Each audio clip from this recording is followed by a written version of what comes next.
So if we take it for granted that life is going to knock us on our ass sometimes, that we're going to do everything right and everything that could possibly go wrong does go wrong, if we're going to face disaster, then the question is, how do we respond to disaster? We've talked about how the Stoics sort of respond to bad news, but just managing the response to me is like only part of it and the least interesting part. I think the powerful thing is, how do we take these disasters and turn them, as the Stoics famously did, into opportunities as almost fuel for greatness? So what's interesting is it's almost like, of course, that Stoicism would be founded around that exact series of events. So Zeno is a very successful dye merchant. His family has been traders of what's called Tyrian purple dye for generations. And he's leading one of these convoys of ships to Athens to sell this dye.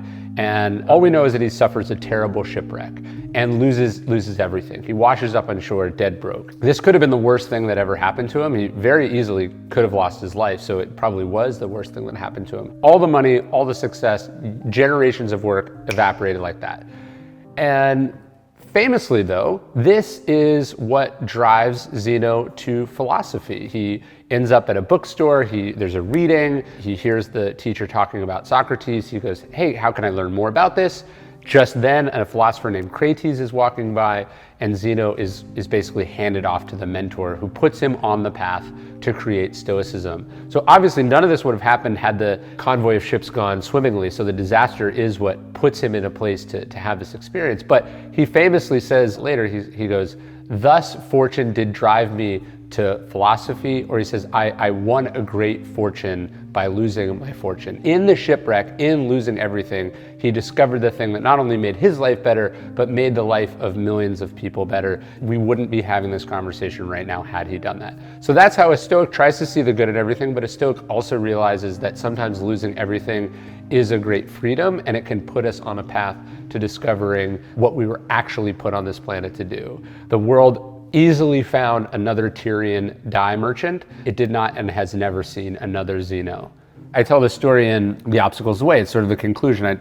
I talk about how, the framework for overcoming obstacles is this, but then we have to apply it in real life. So at the end of Marcus Aurelius' reign, he's sort of sick. He'd been sick a long time. And this rumor gets out that he's died.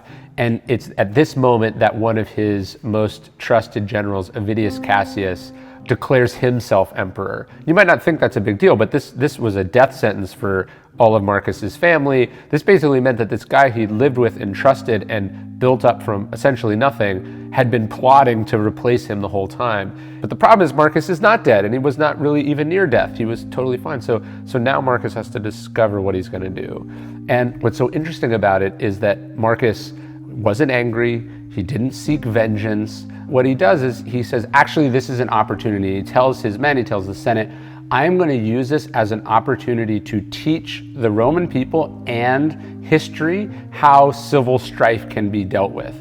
So he doesn't get angry. He doesn't have, the desire to crush this person. He says, I'm gonna bind this country back together. It's very similar to Lincoln. Like, Lincoln did not want a civil war. At every turn, he tried to convince the South not to do what they were trying to do. And he was the first to welcome the South back into the Union. There were some baseline terms, of course, but what the important thing for him was union. Marcus writes, he's like, there's only one thing that I fear, fellow soldiers, and that is that Cassius will kill himself because he's ashamed to come into our presence, or that someone else will do so upon learning that I am to come and I am setting out against him. If that happens, Marx says, I will actually have been deprived of something, a prize such as no human has ever obtained. And he goes, what is this prize? He says, to forgive a man who has wronged one, to remain a friend who has transgressed friendship, and to continue faithful to one who has broken faith. Marcus says no one is to be executed for this civil war. No one is to be punished for it. He tells the Senate, let no one's hands be stained with blood. And actually, this worst case scenario does come to pass. Someone assassinates Cassius, and we're told Marcus wept about it. Because what he saw this was not a bad thing. Obviously, he didn't want it to happen, but it was an opportunity to teach people that just because there's some dispute over who's emperor or not, does not mean that Rome has to descend into a violent, bloody, terrible civil war. And Marcus does save that from happening, and he does, I think, most beautifully prove that he actually meant these things that he was writing about in Meditations. Hey, it's Ryan Holiday. My #1 best-selling book, The Obstacle is the Way, is $1.99 as an ebook right now. It'll never be cheaper than this. If you're going through anything, if you're dealing with challenges or obstacles and you want a philosophy, a framework, a bunch of inspiring stories that will help you overcome that thing and turn it maybe even into the best thing that ever happened to you, check it out. The Obstacle is the Way, The Timeless Art of Turning Trials into Triumph is $1.99 as an ebook until March 29th. Check it out. One of the more unfortunate themes in Stoic philosophy is exile. Epictetus is exiled, Seneca is exiled, Musonius Rufus is exiled at least 3 times and probably 4 times. Imagine 4 times you lose your house, you lose your ability to stay in your own country, and you're sent off to some godforsaken land. And at one point he's sort of banished to this island. What's so beautiful about Musonius Rufus is that he's totally unruffled by this. You know, people are like, are you gonna kill yourself? Are you gonna plot your return? He's like, no, I'm gonna do what I gotta do. So he does his writing, he does his teachings. Famously, on one of the islands that he's banished to, he discovers an underground spring. The island had previously not thought it had any springs and was dependent on rainwater. So he's there actually helping the people who are stuck on this island with him. And so I love the picture of Musonius Rufus just going, okay, this is where I live, this is what I do, right? How can I be of use where I happen to be at this moment? And I think that's the Stoic approach. So instead of going, woe is me, this is so bad for me, we think about how can I be of use to other people? In some cases, losing everything frees us to not be so concerned with ourselves and allows us to focus instead on the use that we can be for other people. I think what Musonius did was he seized the opportunity to live by his teachings, to be of use to the world. And in doing, he actually became quite famous. I think he believed that exile was not an evil or a hardship, but kind of a test and a chance to move closer to virtue in the real world. And that's how we can see the obstacles that we face, or the disaster that we're in the middle of right now. And I think that ties into one of the most modern stories of a Stoic turning disaster into opportunity, and that's James Stockdale. As Stockdale is parachuting down into a prison camp in North Vietnam during the Vietnam War, he says to himself, actually, I'm leaving the world of technology and entering the world of Epictetus.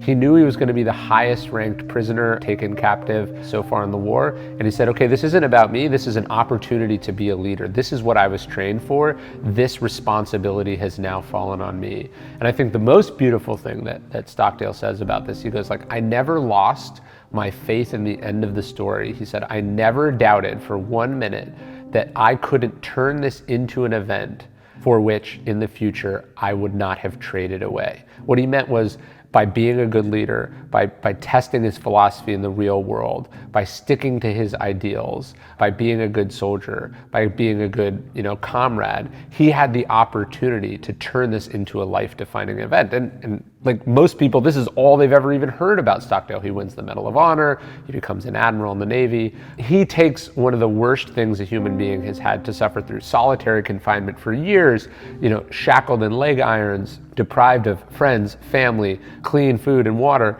and he uses this as an opportunity to just prove the philosophy, right? He uses it as an opportunity. He creates what they call a culture of defiance inside the prison camp. He comforts fellow prisoners when they break under torture because he knows that no one can really endure what they're being subjected to. He even creates a code language for them to communicate with, and they had this sort of acronym. They go US, right? That doesn't stand for United States. It stood for unity over self. The idea was they were a team, they were in this together, they were gonna get through it together, they were gonna support each other, and they were gonna make this the kind of thing that would define their lives and define the story of their lives. And so I think that's what the Stoic thinks about when we face disaster, is like, yeah, sure, I don't want this to happen. Sure, I would have chosen for this not to have happened. Sure, it's not even my fault that this happened. But now that it is my fate, the idea of amor fati means I love this, it was chosen for me, and now I'm gonna make it something that I can be proud of. I'm gonna make it something that at least has some advantages, if not for me, then at least for the other people around me. And that's how a Stoic turns disaster into opportunity. A Stoic believes the obstacle is the way. A Stoic doesn't just accept their fate, but loves it, embraces it, and as Marcus said, what you throw on top of a fire, it turns into flame and brightness, and that's what Zeno did, that's what Marcus did, that's what Musonius Rufus did, and that's what James Stockdale did. And I think that's what you can do. Hey, thanks for watching Daily Stoic. If you want to learn more about Stoicism, you can check out some of our other videos here. Subscribe, we'd really appreciate it. Keep learning, keep studying, and remember those 4 Stoic virtues: courage, justice, temperance, and wisdom.